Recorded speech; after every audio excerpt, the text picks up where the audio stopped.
Hi, this is Jen from Winrose Fiber Studio. Today we're crocheting part 1 of the Tulip Mandala. Each repetitive round will contribute to an intricate fabric that can then be used as a wall hanging, a pillow cover, or any way in which you enjoy using a round motif.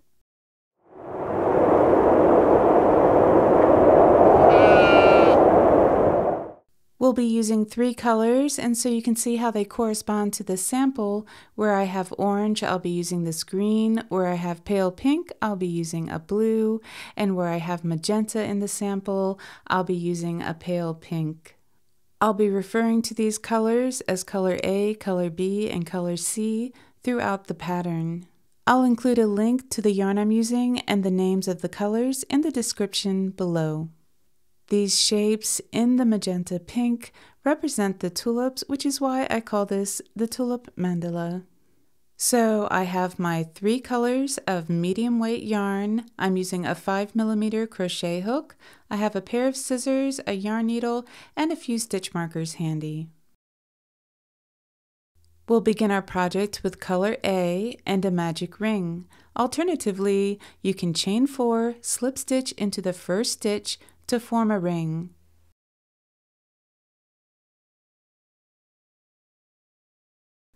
For round 1, chain 2, working into the ring, double crochet 2 together. To do so, yarn over and insert your hook into the ring. Then you'll yarn over and pull up a loop. Yarn over and pull through 2. Yarn over again, go back into the ring. Yarn over, pull up a loop, yarn over, pull through 2. Now you should have 3 loops on your hook. Here's 1, 2, and 3. Then yarn over and pull through all 3 remaining loops on your hook. If you like, you can go ahead and mark this first stitch that we'll be referring to as a cluster. We're going to return back to a normal pace here, and to complete round 1, we'll be working 7 double crochet 3 together. So this is worked very much in the same way. You'll yarn over, insert your hook, yarn over, pull up a loop, yarn over, draw through 2, 3 times, and then yarn over and pull through all 4 remaining loops on your hook. At the end of round 1, you'll have a total of 8 clusters.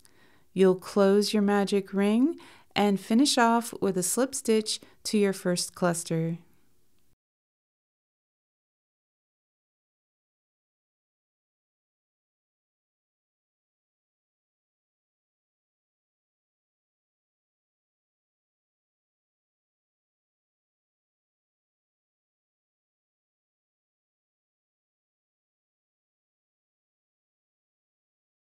Here we are at the end of round 1. You can see that I'm taking a moment to double check my count.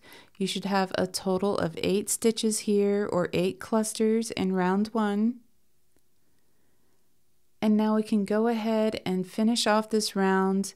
To finish off round 1, we're just simply going to be working a slip stitch to that first cluster.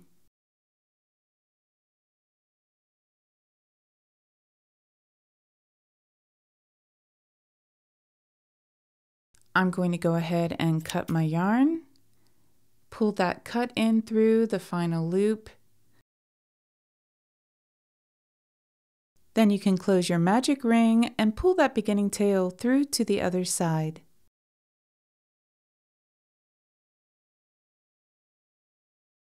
At the end of round 1, we're going to be turning our piece over. This will now be the right side of our work now and throughout.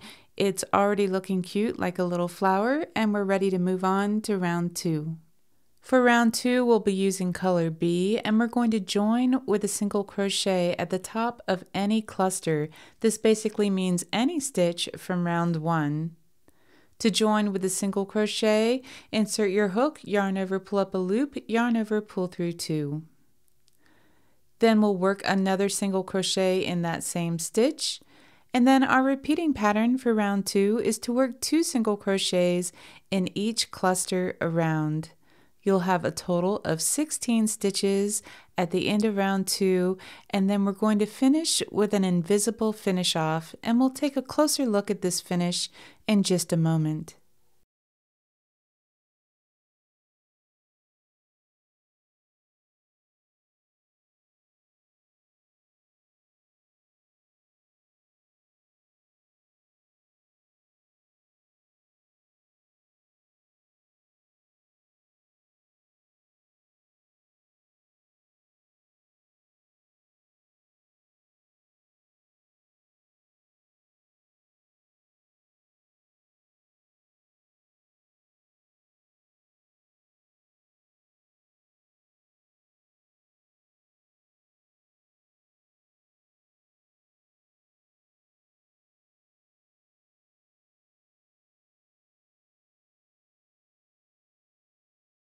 I just finished working 2 single crochets in the last cluster. Here's a look at round 2. And now we're going to cut our working yarn.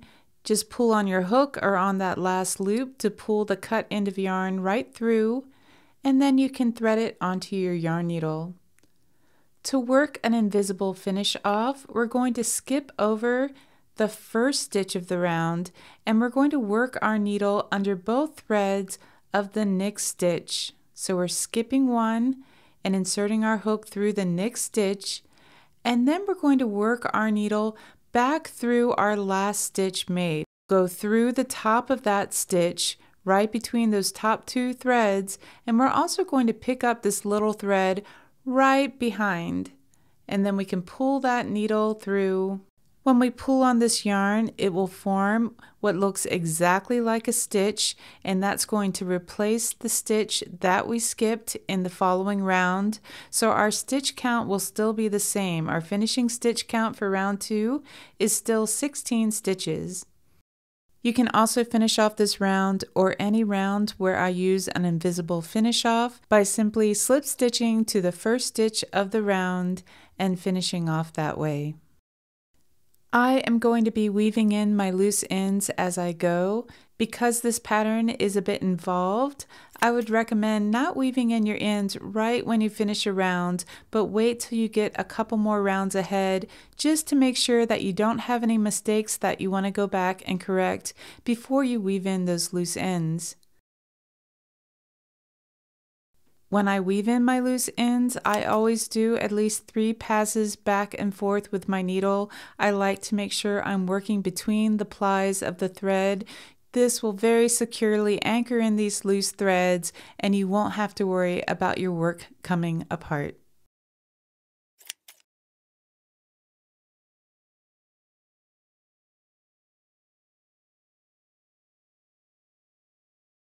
These first 2 rounds are a little time consuming, but they form the centerpiece of our entire project, and from this point on, things really start to get fun.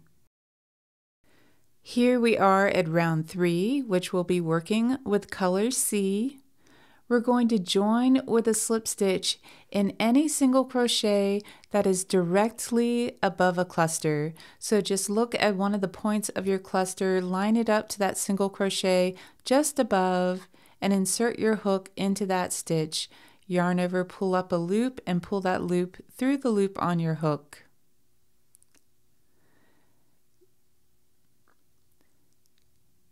Now we're ready to get started. You're going to chain 2, double crochet in that same stitch, chain 1, and also into that same stitch we're going to double crochet 2 together.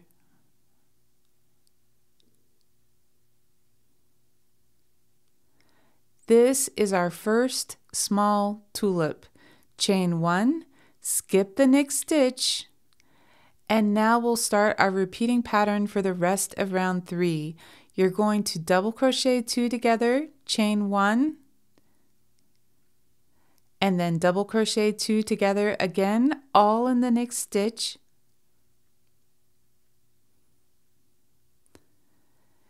And then you'll chain 1, skip a stitch, and then go back to the beginning of that repeat.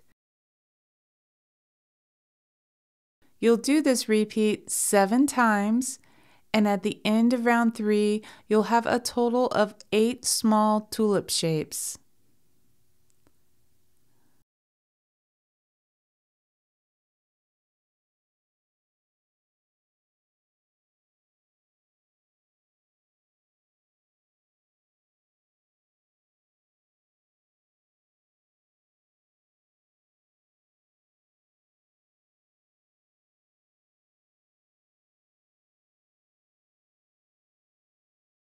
We'll finish off round 3 with a slip stitch to the top of the beginning tulip. The tulip has a left side and a right side. You're going to slip stitch right to the top of the right side of the tulip. And then you can cut your yarn and pull that cut in through the loop. Here we have our sweet little ring of tulips. Let's keep right on going. Round 4 is worked with color A, and we're going to join with a half double crochet in the center chain 1 space of any tulip. Remember that each tulip is made up of 2 small clusters worked together in the same stitch. There's a left side and a right side and a chain 1 space in the middle. We're going to be working into any of those chain 1 spaces with a yarn over, insert your hook, yarn over, pull up a loop, then yarn over, pull through 3. This creates a standing half double crochet, and I'm going to go ahead and mark this first stitch. Now we're going to continue working into that same chain 1 space with another half double crochet, then a double crochet, chain 1, and then double crochet, and then 2 more half double crochets.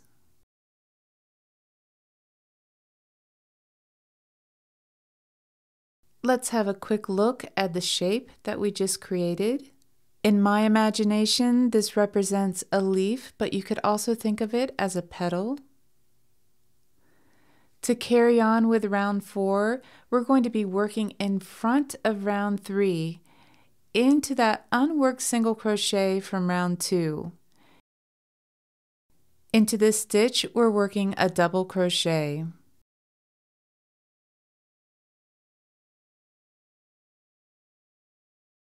This is our repeating pattern for round 4.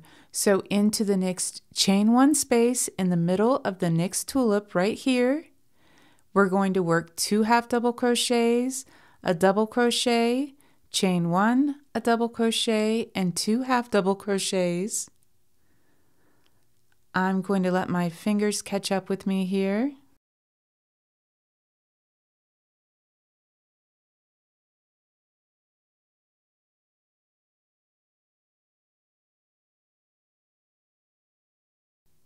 And then we're going to work a double crochet in the next unworked single crochet from round 2. This stitch is always going to be at the base between 2 tulip shapes.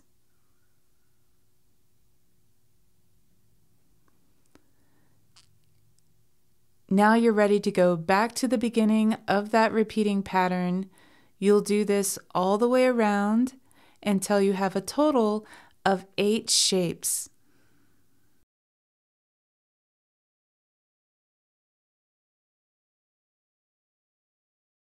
You can tell that I'm time traveling a little bit here, and we're already at the end of our last petal or leaf shape. It's time to work that last double crochet. And we're going to finish off round 4 with another one of our invisible finish off stitches. I've just cut my yarn, pulled on my hook to pull that cut yarn through, and I'm going to show you the invisible finish off. Once again, we're skipping the first half double crochet, and we're going to insert our needle under both loops of the next stitch. There's the first stitch, and we're going under the next stitch. Then we're going back to our last stitch made.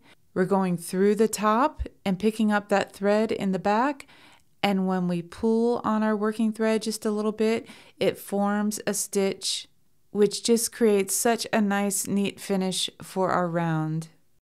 These first 4 rounds create a really sweet flower motif, so this is a shape that you could use in other projects.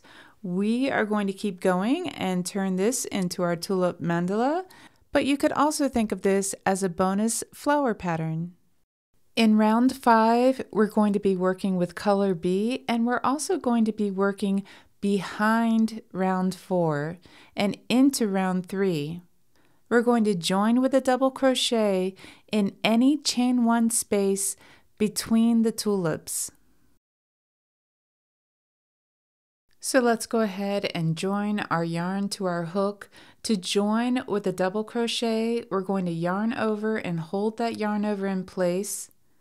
The chain 1 space between the tulips is right behind that double crochet. We're going to insert our hook in that chain 1 space. Then we can yarn over, draw up a loop, yarn over, pull through 2, yarn over, pull through 2. This gives us a standing double crochet. And now into this same chain 1 space, we're going to work 3 more double crochets. Next, we're going to create a wrapped stitch. We're going to do this by working a yarn over, and then back to front, we're going to go through this chain 1 space in the middle of this green scalloped shape, whether you think of it as a leaf or a petal. We're going to yarn over, insert our hook back to front through that chain 1 space, and then also through the center of the tulip directly below. Once you do that, you can just sort of fold the work and hold that space, yarn over and pull up a loop. Now we're going to yarn over and go right back into that same space, yarn over, pull up a loop. That's our second time. Then yarn over, go through, yarn over, pull up a loop. A third time. We now have 7 loops on our hook. We're going to finish the wrap stitch by doing a yarn over, pull through 6, and then yarn over, pull through 2. Here's what that looks like on the front side of our work. Super cute, but I know that might have felt a little confusing, so let's do this repeat again. The repeat starts by working 4 double crochets in the next space between tulips. Once again, we're working behind these scallop shapes, right behind that double crochet in the chain 1 space between the tulips. Into that space, you're working 4 double crochets. Here's our third one and 1 more.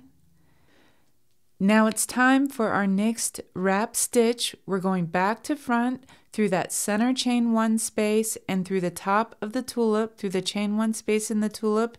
And if you like, you can kind of fold your work over like you see me doing here and just hold that space open with your fingers. And then we're doing 3 wraps. So it's yarn over, insert your hook, yarn over, pull up a loop, and then again, and then a third time. This gives us 7 loops on our hook, yarn over, pull through 6, yarn over, pull through 2. Then we're back to the beginning of our repeat. We'll work this repeat all the way around.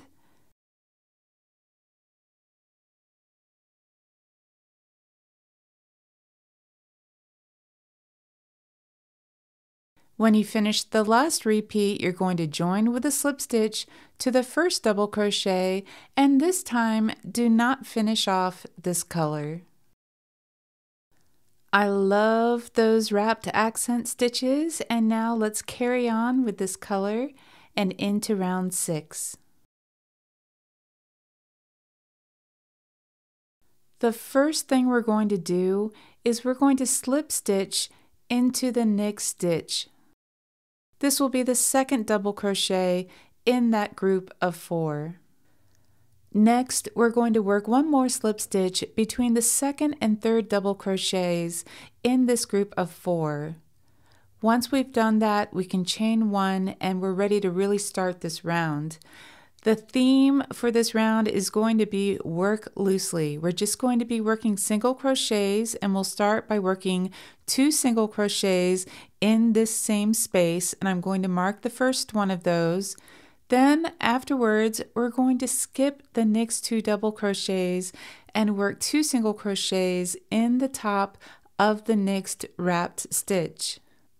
Please remember that in this round, you want to keep these stitches a little looser than you would normally make a single crochet.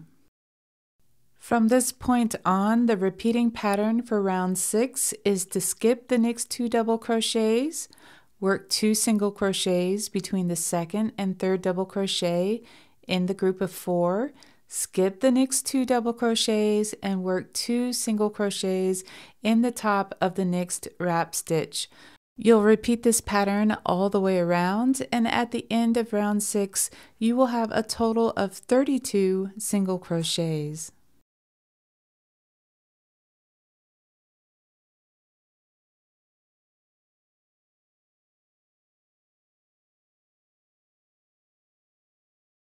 Here we are coming to the end of round 6. We're going to finish this round with another invisible finish off. It is nice when you mark that first stitch in every round, because then you know you're going to be working your invisible finish off in the stitch just to the left of your marked stitch.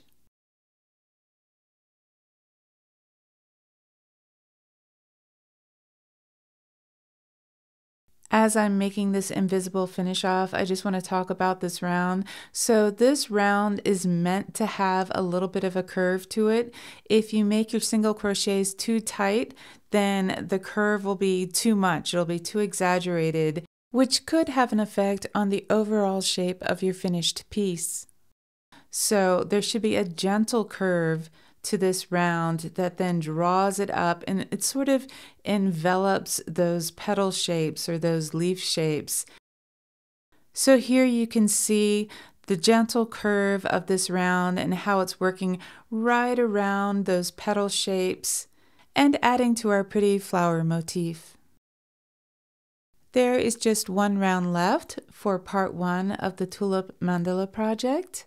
In this round, I'm going to be working with color C, but I'm also going to be carrying color A.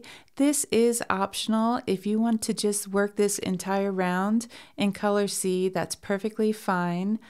The very first thing I'm going to do is I'm going to locate any single crochet that is directly above a wrapped stitch.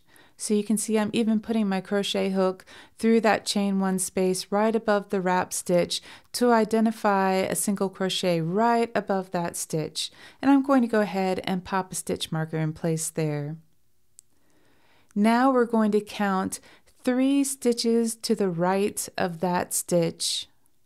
So here's our marked stitch, and then 1, 2, 3. And I'm going to join in that 3rd stitch from the marked stitch with a single crochet. And then I'm going to work another single crochet in that same stitch. We'll work 3 single crochets in the next stitch. And then in the following stitch, we're going to work 1 single crochet, and then we're going to work another single crochet into the same stitch, but this is where our color change comes in. With the last yarn over, I'm introducing color A and pulling it through those last 2 loops. Continuing on with color A, we're going to work our next single crochet through the chain 1 space above that wrap stitch. So we're going from front to back through that chain 1 space and also through the single crochet just behind it, or our next single crochet in the round.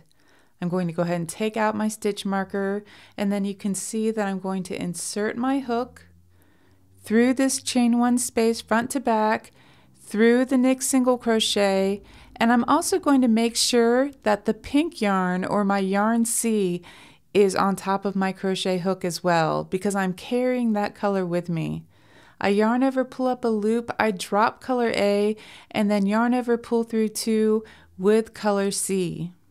From now on, we're going to be carrying both of these colors with us as we work our way around this final round 7.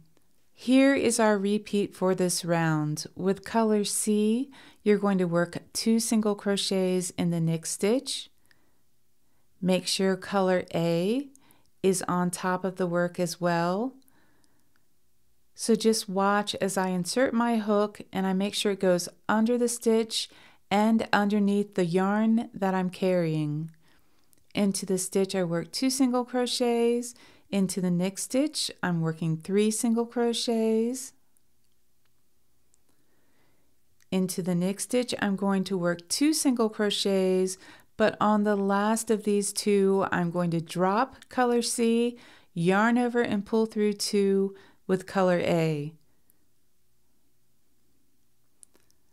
And now I'm going to work this connecting stitch. I'm going to single crochet through the chain 1 space above the wrap stitch and my next single crochet, being sure to also work underneath yarn C, which we're carrying, yarn over and pull up a loop, and then drop yarn A, pick up yarn C, yarn over, pull through 2.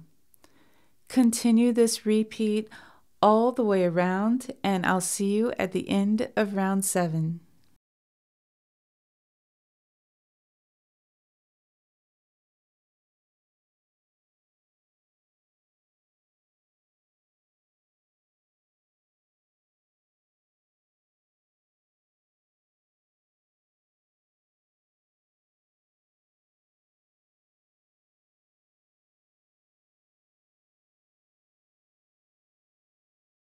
The reason that I like to carry color A along on this journey is I really like the color that I'm tacking this petal shape down with to be the same color as the petal. I really need to decide whether to call this a petal or a leaf. In my mind, it's a little bit more representational of a leaf, but when you're holding it up and it looks like a flower, it certainly looks a little bit more like a petal. I've definitely time traveled to the end of this round. I hope that round went well for you. We're going to do our last invisible finish off, and at this point you can weave in all of your loose ends. I hope you're enjoying this project so far. When I sat down to make the sample, I had sort of forgotten how involved I made some of these rounds. I hope you're still able to find this process relaxing or even meditative. Perhaps that while you're focusing on carrying 2 colors of yarn or wrapping stitches or working in front of or behind rounds, all of your other worries will fade away, and for just a few minutes out of your day, you'll be able to relax and focus on the art of crochet. That is definitely my wish for you, and while gauge is not of the utmost importance, my piece measures 5.3 inches or 13.5 centimeters in diameter. One of the things that I love about a project like this one is there are many stopping points. If you get to a size where you just really like the look of your round motif and you want to stop there, that's where you can stop, or you can keep going and add more rounds. It's all up to you and how you want to use your fabric when it's completed. I'll be back next week with part 2. I'll also create a playlist for the Tulip Mandala project, and I'll include that in the description below. Thank you so much for joining me today, and I'll see you next time.